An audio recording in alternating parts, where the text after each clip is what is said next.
গাজা অভিমুখী কনটেইনার জাহাজ থেকে তুলে নিয়ে গেছে বাংলাদেশের শহীদুল আলমকে। তারা গাজার উদ্দেশ্যে রওনা দিয়েছিল কিছু ত্রাণ নিয়ে। বিশ্বের ৪৪টি জাহাজ গাজা গেছে। যাওয়ার পর নদীর পথে অনেকগুলাকে আটকাইছে ইসরায়েলি বাহিনী, এবং আজকে ফেসবুকে ঝড় উঠছে বাংলাদেশি শহীদুল আলমকে ইসরায়েলি বাহিনী ধরে নিয়ে গেছে।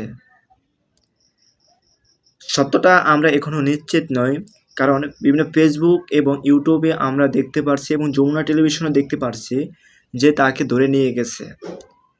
যেহেতু সঠিক তথ্যটি এখনও আমরা জানতে পারিনি, যা যদি নিয়ে থাকে আমরা এর তীব্র নিন্দা ও প্রতিবাদ জানাই।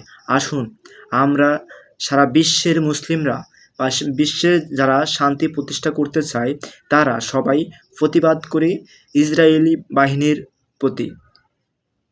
গাজাবাসীকে স্বাধীনতা ঘোষণা করে তাদেরকে সুন্দরভাবে বসবাস করার সুযোগ করে দেয়, এটাই আমাদের কামনা। এবং ট্রাম্প যদি চায় এই যুদ্ধ বন্ধ করতে পারে, কিন্তু ট্রাম্প, আমরা বিভিন্ন সূত্রে জানতে পারলাম পশ্চিমা গোষ্ঠীরা গাজাবাসীর উপরে এই অতর্কিত হামলা চালাচ্ছে, এই গাজাবাসীকে ধ্বংস করে দিতে চাচ্ছে।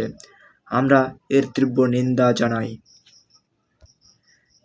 এবং আগামী 12 ঘন্টার মধ্যে যেন বাংলাদেশের শহীদুল আলমকে ইসরায়েলি হানাদার বাহিনী ছেড়ে দেয়, এটাই আমরা চাই।